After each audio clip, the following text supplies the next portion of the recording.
كلية الفقه الحنفي تقدم.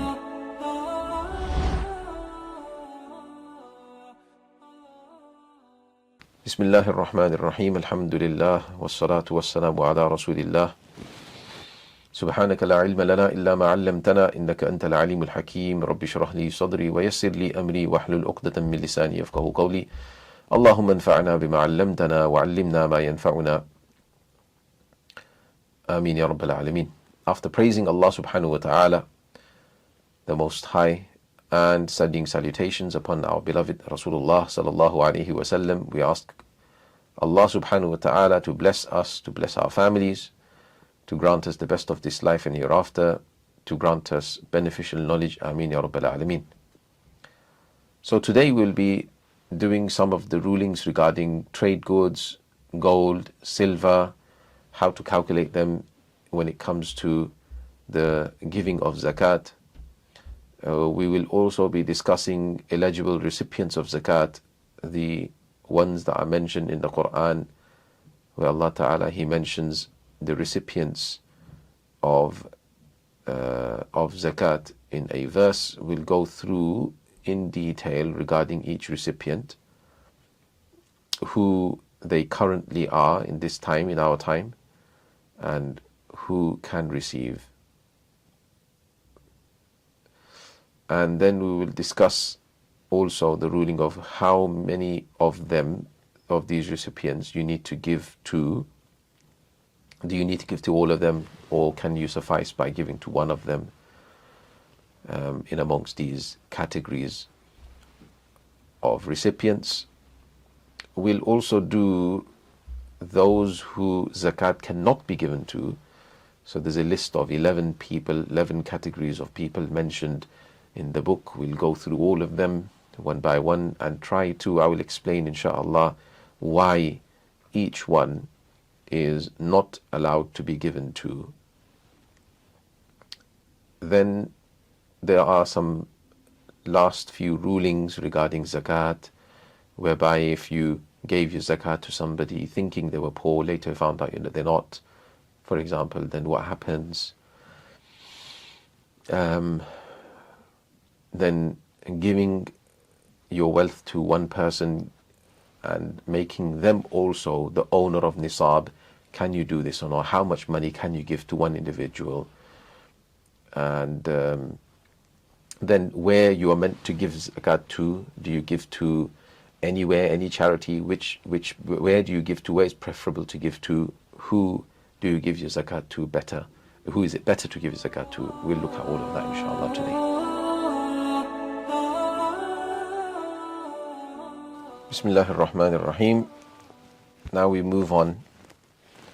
We are on page 140 towards the end, or at the end. The value of trade goods is combined with one's gold and silver, both of which are also added together by value. So if a person has, for instance, trade goods as well as gold and silver, the value of all of this is added together. The trade goods, you work out the value of it, the gold, the silver, put it all into one sum, and you give zakat on that one sum at the end. Likewise, if a person had only gold and silver, the values of them are added together and you give zakat on that. So this is what this is talking about. Now just to point out here as well that zakat is owed every year on, if a person possesses that nisab of wujub. So it doesn't mean that you've paid zakat on this particular wealth last year, so you do not give zakat. Some people get mixed up because of taxes. The tax of the country works like that, whereby you've paid tax on this particular money. That money is gone now, you don't have to pay tax on it. Yeah, but zakat doesn't work like that. Zakat works whereby you have to give zakat on all that you possess on the day where zakat becomes necessary on you at the completion of the year. Even if you've given zakat on it previously, that doesn't matter, because it's different to taxes. Zakat is not tax. It's not like tax as well. Don't consider it to be tax. Don't consider it like tax, because you get confused in the rulings, as well as obviously we shouldn't be considering it like that anyway. Spiritually, we know that it's the worship. So that's that, and how it's different to taxes as well, because taxes, you owe taxes on all that you earned. For example, this one tax year. Even if you don't have it right now, you've used it, right? You still have to give taxes on it. It's still taxable. Wealth will still be taxable, obviously, with the exemptions. But zakat is not like that. If you had a lot of money yesterday, but you spent it all, today is your day of zakat, and today you only have a certain amount. You owe only on that. Even if you all year had a lot of money, but just yesterday you spent it all, no problem. You only give zakat. You don't give zakat on things that you've earned throughout the year unless you have it on whatever you have on your zakat date. That's what you give zakat on. So it's different, completely different concept. So we shouldn't get mixed up with that. And where we say about trade goods, I'm just going to read where it says in a footnote because this is useful. So the trade good it refers to any non-monetary item. So obviously we're talking about anything which doesn't have actual monetary value, but it's valued because of the trade, because we trade with it. So non-monetary item purchased with the intention at the time of purchase of resale. So you have to have an express intention to resell. So if I bought a phone, I bought that phone with the express intention that I'm going to sell it, I'm going to resell it, I'm going to sell it on. Okay, that is now a trade good. But if I bought it with the intention that I'm going to keep it, then later on I discover I don't really like it, I'm going to sell it, right? I put it on eBay even, I'm selling it. It is not zakatable. It's not still zakatable if my year lapses, my date lapses, and I still haven't sold it, still up on sale. I still do not owe any zakat on that. So you may think that it's a trade good though, but what's important to understand in trade good is that if you buy something with the intention at the time of buying of reselling it, then only will it count as a trade good in respect to zakat. If you bought with the intention, to the extent that if a person bought with the intention to sell it, but later on changed their mind that, you know what, I'm going to use it now, I'm not going to sell it anymore, then from that point onwards, it will not be zakatable. So it's very confined in terms of the understanding of this. Is very important that it has to be something you buy with the express intention to resell, and then only will it be zakatable. So that's that ruling. Moving on, the zakat of livestock, i.e. camels, cattle, sheep, goats, is based on the quantum allotted for them. There's a different quantum, okay, different amounts. 5 camels, this much is due, different amounts, okay, as delineated in its relevant section in other works of jurisprudence. So here we're not discussing it because it's not really too relevant nowadays. So we move on to the next title, eligible recipients of zakat. So these are now the categories which are eligible to receive zakat. Obviously the basis of this is from the Quran. إنما الصدقات للفقراء والمساكين والعاملين عليها والمؤلفة قلوبهم وفي الرقاب والغارمين عليها والغارمين في سبيل الله. So وابن السبيل. So these are the categories that are mentioned by Allah in the Quran. So there are some of them which are no longer given to, so they are not going to be included here because from the time, for example, mu'allaf qulub, which is those people who we wish to reconcile their hearts, meaning they just accepted Islam, they're weak Muslims, so we give them some because they've come to Islam and they don't have any money, so we give them some so that they can become a bit more acquainted towards Islam, and once they become a good Muslim, then they will not look at this money anyway, but it's just to keep their iman. And this was something given in the early stage of Islam, but then in the time of Abu Bakr radiallahu anhu, everyone did have a consensus understanding that this is not something given to them anymore. So that's just an example. Let's just move on to what the book is saying. So number one, the first person is eligible is an indigent person, meaning a faqir, meaning a person possessing less than the nisab. So less than the quantum of nisab a person possesses. So they do have something, but they don't have sufficient amount, whether by actual gold and silver or by valued goods. Doesn't matter what it's by, they've got. Even if he is healthy and earning a living, so even if he's healthy earning a living, still they will be counted as a faqir according to our fiqh if they have less than the nisab. The next person is a poor person, a miskeen, meaning one who has no wealth at all. So completely poor, completely destitute, poor person, has nothing. So this is what we call the second category. The third is a slave working to free himself, which we call a mukatab. So he's got an agreement with his master that if I earn a certain amount and I pay you that, then I'm free. So, or the master says that to him, whichever way around. So this is kind of a slave. You can pay him so that he can pay himself off. You pay him and give him possession over that money. So a person, next person, number 4, a person in debt. So a person who's got debt and they come to you, obviously I've got this debt, can you help me pay off? You can pay that person the zakat. That's provided the debt is over the rest of their wealth. If they have wealth which takes them above the nisab of hirman, remember, then you cannot give them money, even though they have a debt. The debt has to be something which encompasses their nisab, basically, is above the nisab of hirman even. Then next, number 5 is a soldier cut off from his troop. So he was with a troop and with a group of people, and now he's cut off, he's left behind. He needs to catch up to them. He needs to maybe catch a train or whatever to catch up to them or something like this. So he will be allowed to be given to. Then a pilgrim cut off from his group. So again, these two are allowed to be given to.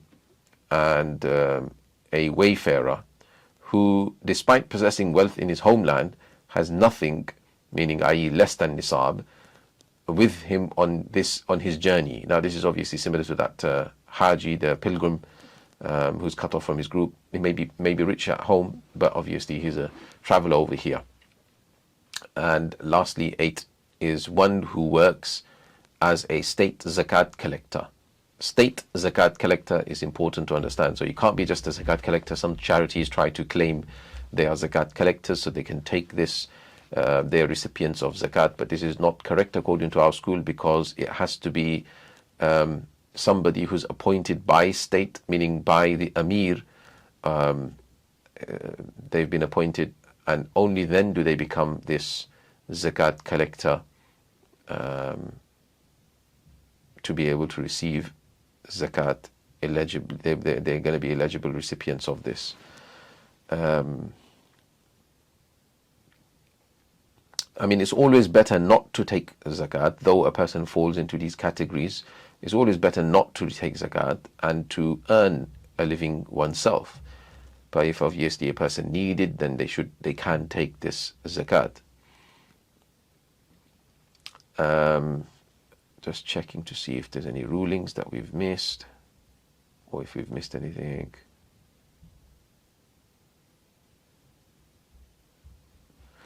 No, I don't think we've missed anything. So the one next, it says the one paying zakat can choose to give it to recipients of all of the above categories, meaning give a bit to all of them, or any one category of them. So you can give all his zakat to one category, or even one person. Doesn't have to give to all of them, regardless of whether or not recipients of other categories are present. They could be recipients of other categories, no problem. It's your choice, completely your zakat. You can give your zakat to whoever you want in amongst these categories. Now, obviously, like I explained previously, these are the categories no one else beyond them categories will be allowed to be given zakat to. So to the extent that if a person is, somebody's building a masjid or building a well, this is not something that a zakat can be given to. Zakat cannot be given for public welfare. Zakat cannot be given to hospitals, for example. Zakat cannot be given to building roads, bridges, giving for educational facility or anything like that. Okay, zakat cannot be given for anything like this. Zakat must be given with, like I explained, the basic principle we understood already in zakat, which is transferring ownership, must be given to one of these categories of people. So it must be handed over to them. So if, for example, you handed over the money to this poor individual, then this poor individual uses this money with their own choice to build a well. That's their choice. Absolutely their choice. You cannot force them, you cannot oblige them to build a well with that money. It's up to them. So you have to give this money over to them ownership given to them is a must. So if you give it to them and they build a well with it, or they build a masjid with it, or they put up some street lights with it, or they perform pilgrimage with it, or they pay for their education through it, or whatever they do with it, that's up to them. A person who's giving that zakat cannot oblige that person to spend it in a certain way. Okay, so this is something that needs to be understood, that full ownership has to be given over to the poor individual or to whoever one of these recipients.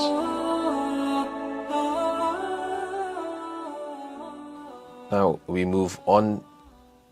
Zakat may not be given to any of the following. So these are the list of those people whose zakat cannot be given to. Firstly, a non-Muslim. So a non-Muslim zakat cannot be given to. If a person wants to help a non-Muslim, that's fine. Absolutely no problem. We don't have a problem with that. But you cannot give zakat to them. You give them sadaqah. You give them your nafil charities. That's fine. Absolutely, you will be rewarded for this too. Number two, obviously depending on the intention. A wealthy person, a ghani, i.e. one who possesses the nisab in any form of wealth. Now if you're listening, just to think for 1 minute before I give the answer, which type of nisab are we talking about? The nisab of wujub or nisab of hirman? So you should get to the conclusion, obvious, that a person who we're counting as wealthy is the person who possesses the nisab of hirman. So remember, because they cannot receive zakat, they will be considered to be ghani, rich in shari concept, to the extent that they even have to pay, if they have the nisab of hirman, they would even have to give sadaqatul fitr, and they would also have to give the udhiyah, they would have to do animal sacrifice, slaughtering of the animal, because they have nisab of hirman. So there, nisab of hirman is considered for you to be categorized as a wealthy person in the eyes of Sharia. So that's that. Number three, a Hashemite, meaning a person belonging to the Banu Hashim, or a freed slave of the Hashemite, obviously because Prophet ﷺ mentioned in the Mawla al-Qawmi minhum that the freed slave is counted from amongst that family. So a freed slave of the Hashemite is in essence counted from amongst that family of Hashimis. So that's why they cannot be given zakat to. Although Imam Tahawi maintained that they are eligible recipients, his opinion is that they were receiving, they were receiving from the fate, they were receiving something else in replacement for it whilst Rasulullah was alive. They were gaining from the khums, the amount that would come in from war, and then 1/5 of it would be taken, and a part of that would be given to the Hashmi. So because they were getting that, that's why they were not getting zakat. But now they don't get that because they don't receive that. So then the replacement of it, which is the zakat, Imam Tahawi says they will be given. But that's his opinion. The majority still say that no, don't give them zakat, because zakat, as mentioned, is like the filth, is the dirt that is of your wealth. So you want to purify your wealth. How do you purify your wealth? You take out the dirt. So that zakat that you're taking out and you're giving is the dirt of your wealth. So you don't give that to the family of Rasulullah sallallahu alaihi wasallam. You keep them pure from that. So if you want to help out Hashmite, you help them with your nafil charities.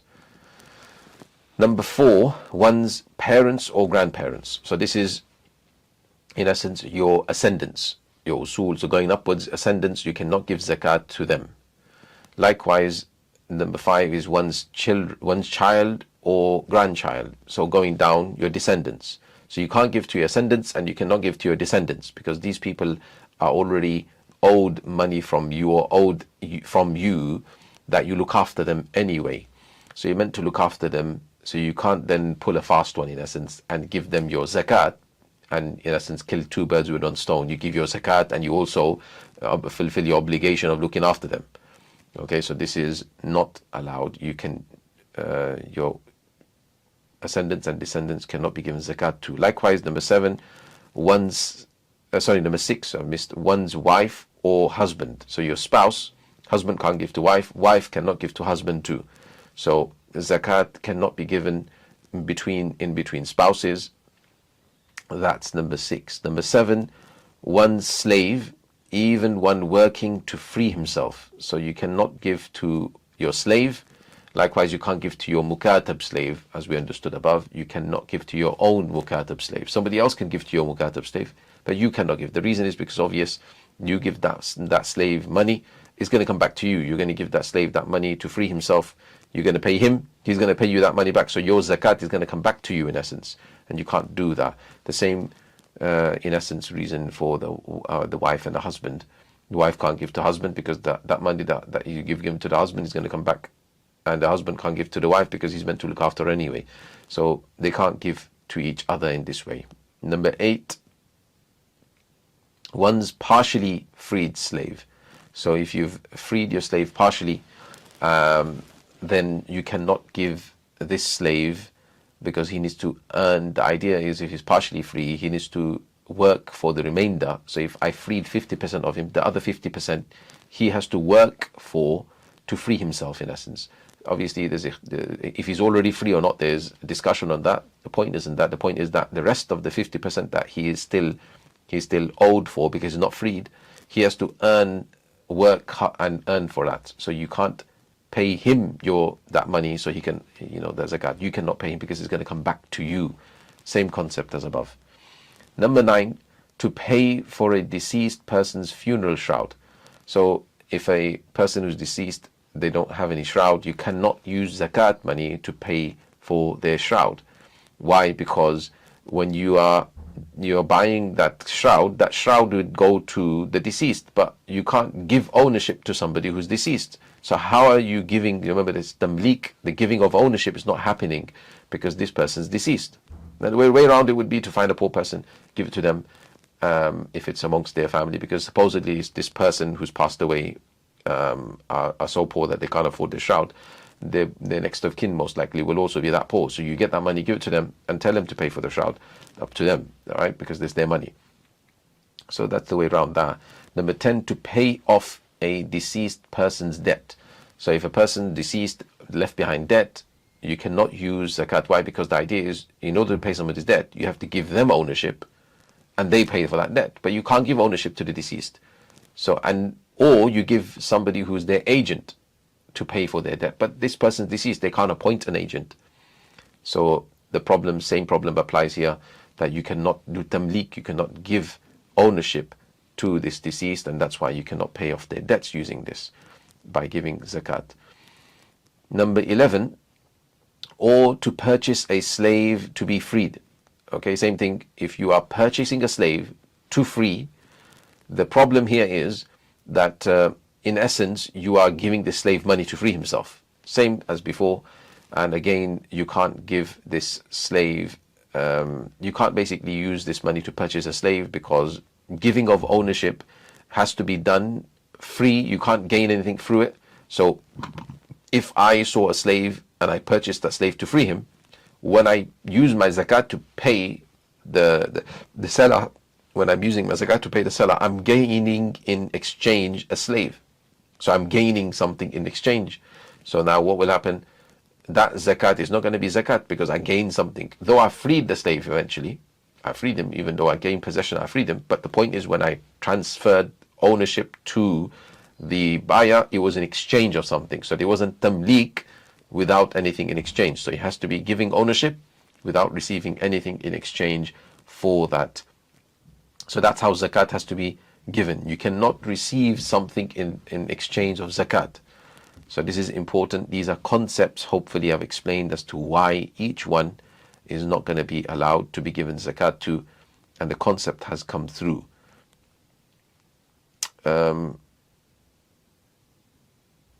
If, just to add to this, a person has a sibling or an uncle or an auntie or a relative that is really poor or falls under the categories that I mentioned above, that you are allowed to give to. They fall under those categories. So you are allowed to give to your siblings, right? But only your ascendants and descendants. So your sideways, your siblings are perfectly fine to give to. In fact, you will get more reward.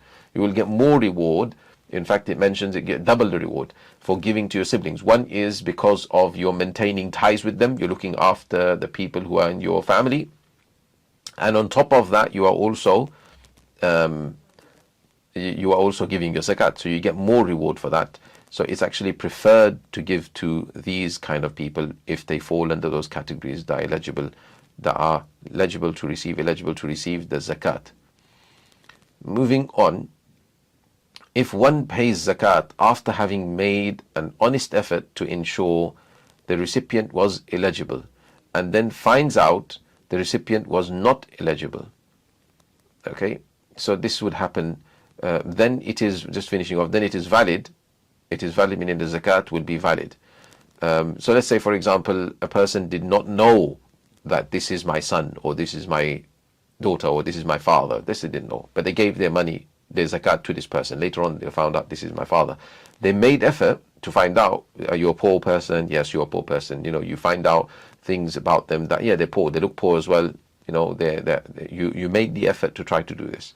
Once you've done that, then that's your obligation fulfilled.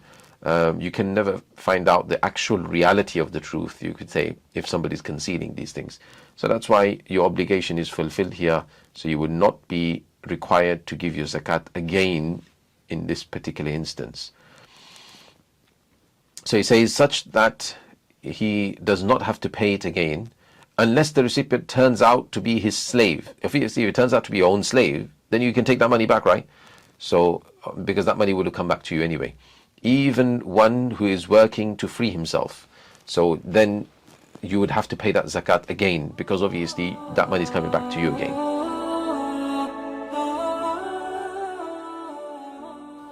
Bismillahir Rahmanir Rahim.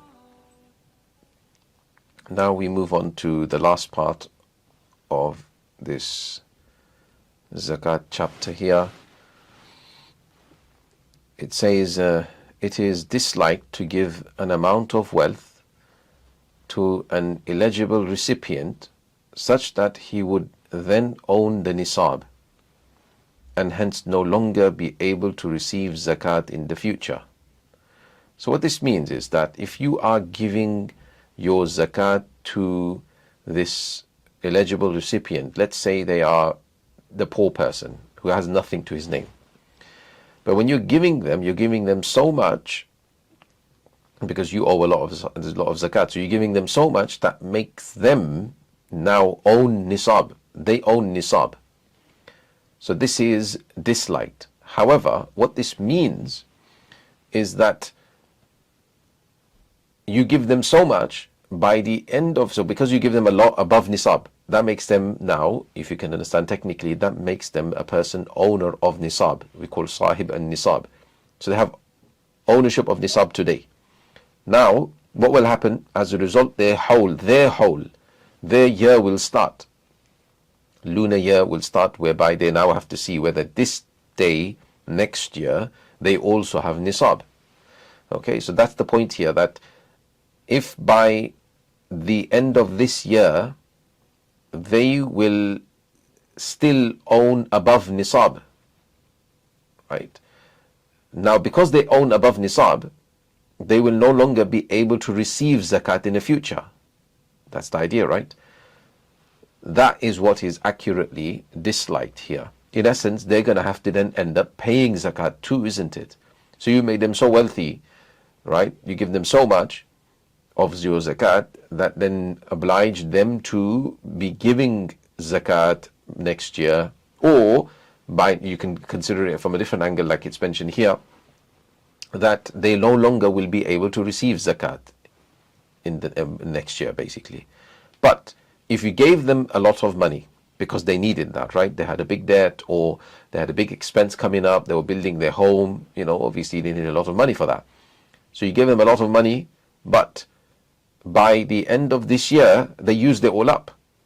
So when it came to next year, they were still able to receive zakat. Then there's no dislike in this at all. There's no dislike in this at all. Now, if a person wants to, they can give in bits. They can give in bits. Sometimes it's hard to, maybe in a practical sense, to trust somebody who has never seen this much money before. to give them that much money in one go. They may blow it. They may not know what to do with it. So you can give them you can separate that money out, or don't have to separate it completely. You can make an intention that this is the amount of zakat that I'm going to give you, calculated it already. This is my zakat. Now, from that pot, or from wherever, you're giving them bit by bit, you're giving them as and when needed. So if they're building your home, you're telling them that, okay, every time a bill comes, okay, then you just send me the bill and I will give you that money. You have to give them that money, remember that, yeah?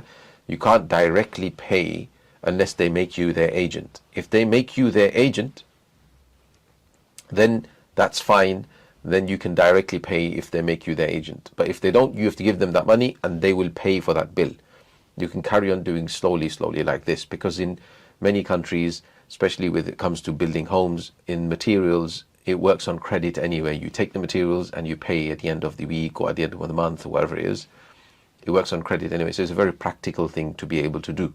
If you give them upfront money, what's been proven in the past many times, unfortunately, the poor person goes and blows it on something else, tries to gamble it maybe to become even more rich. They think that I can double it, or they blow it on other things, and then they have no money to actually build their home. Or somebody comes and finds out that they got money, then steal it. They'll come and steal it from them, or they'll come and rob them.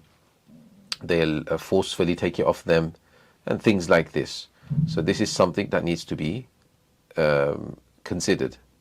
Moving on, it is preferred, however, to give enough to a recipient such that he need not ask for money for food. Meaning, you shouldn't, if you've got the ability to be able to, that zakat that you've got, is enough to suffice one person, or, then you should give that to this person. You shouldn't give them so little that they still need to go around asking for more. Unless your zakat was little anyway. If your zakat is that little, then it's fine. You give them whatever you have. The idea is to suffice them from not having to in essence beg, or not having to in essence ask other people. So this is something that taken care of. When you do give to a person, you find somebody to give zakat to, what's good, always good practice, is to ask them that, have you received zakat from anybody else this year? If they have received zakat from anybody else this year, you need to make sure that they haven't already gone above the threshold of nisab. If they've already gone above the threshold of nisab, remember, they are no longer an eligible recipient, because they've got above nisab now, though that they received only yesterday, right? They will consider themselves to be poor. So you cannot give to them right now. What they will have to do is utilize that money that they've got first. Use that money up, and then you can give to them, because they now have lower than nisab. So once they have lower than nisab, then you can give to them. So obviously, in a practical sense, it's good to ask that poor person, have you already received zakat from somebody this year? These things need to be asked. A simple thing to ask. That's why many people are neglectful of this. So the next thing he talks about, it is disliked to pay one zakat after the completion of the lunar year. So, after the completion of lunar year, to a recipient in another land. It's talking about when there are people who are eligible recipients in your own area, amongst your group of people, amongst your relatives, your neighbors, in your vicinity. Then why are you going and giving your zakat somewhere else in foreign lands? Yeah, you are shipping your money off to somewhere else. So it says it's disliked for one to pay after the completion of a lunar year to a recipient in other lands. The only time when you are allowed to do that is if the recipient in other lands says, unless the recipient is a relative, so the one that's in other lands is a relative, then it's no dislike, or one who is needier. So the one that you're sending it to is more in need. There's a crisis there. There's a war going on there. There's been an earthquake. There's a tsunami. There's a flood. There's a drought. Whatever. There's famine. There's something happened there. They are more in need than the people in close proximity to you. Then that's fine. You can give to them people now. Likewise, one who is stricter in adherence to the religion, meaning the people you are giving your money to in foreign lands, in other lands, they are more adherent to Islam, to the religion, then obviously to support them, you give your money to them. then that's also allowed, meaning you don't need to give to the people that are in close proximity now. That dislike will go away. And then lastly he mentions, or one who is more beneficial to the Muslims through, for example, teaching. So there's a teacher who teaches Islam in another country, and that person is eligible recipient, then you can give to them, even though you have other people who are in proximity, close proximity to you, who are eligible to receive zakat too. So these are exemptions to that rule of dislike. Otherwise, a person should give to, as it mentions, it is more preferable, next he mentions, preferable to pay zakat to relatives first, to your relatives, starting with the nearest of kin. So the one who's closest to you, like your brother, your sister, closest to you in kin, and then your uncle, your aunties, and so on. So giving to them. Then to one's neighbors. Let's say none of your relatives are eligible recipients of zakat, even if it be a distant relative, but then you've got a neighbor somewhere in your vicinity that is eligible recipient. So then his right comes, or her right comes next. Then to one's district, so anyone within your district.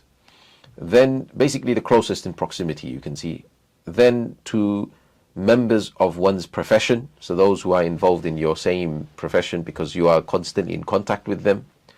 And then to fellow citizens, then anyone that lives in your country, is citizen of your same country. So you basically span out slowly, you carry on going. Then if nobody there, then you go to the next country, the nearest country, like this. You carry on going.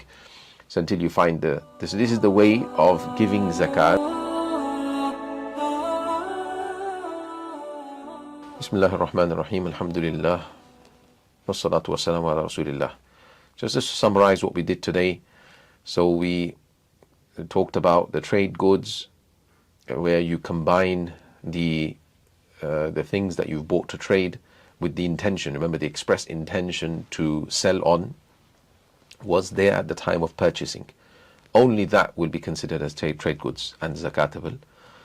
So that the value of that, then the value of the gold you have, the value of the silver you have is all collated, and then you give zakat on that total figure, 2.5% of that. Then we went into the eligible recipients of zakat. So there were altogether 8 categories mentioned here. The faqir, the one who has some wealth but lower than the nisab amount. Then the poor person, the miskin who has nothing to his name. Then the slave who's a mukatab, working to earn their freedom. Then a person in debt, as long as the debt takes them below the nisab of hirman. So if they have above the nisab of hirman, they cannot receive anyway. Then a soldier who is cut off from the troops, who's lost his way. A pilgrim who's cut off from the group of pilgrims that he's traveling with. Then a wayfarer, meaning a traveler, who at home may be rich, but right now they have nothing to travel with. They've lost all their money perhaps, or they've used their money up, or somebody's robbed them or something like that. So you can help them out to be on their way. And lastly, number 8 were the state zakat collectors, the amilin. Then we discussed that you can give to a bit to all the categories if you want, or you can give to one person in one category, no problem. It doesn't have to be distributed amongst all of them. Then we went into talking about zakat, who it cannot be given to. There were 11, a list of 11 of them. We went through all of them: a non-Muslim, a wealthy person, a Hashmi, your ascendants, your descendants, your spouse, a slave who's your own slave who's working, even if he's working for his freedom. If there's a partially slave, one's partially freed slave, to pay for the deceased's funeral shroud, to pay off the deceased's debt, or to purchase a slave to be freed. These were all the categories. We went through each one, and I also mentioned the reasons for each one. Then we went through a ruling that if a person made all effort to work out this person is poor, they thought they were poor, they actually were, they actually thought they were poor, then it turned out they weren't poor, the zakat will be fulfilled. As long as a person made their, done their due diligence, it would be fine. Then it is disliked to give somebody so much wealth that they become sahibun nisab too, unless they're using that money up in this year, and by the end of the year they would have used it, they would have gone below the nisab. Then that's fine. And likewise, it's better to give zakat to those who are in closest proximity to you. Firstly, you're starting with your relatives, so they are related to you. If there's no relatives who are poor to give to, then you give to those who are physically in proximity to you, your neighbor, the people of your district, and so on.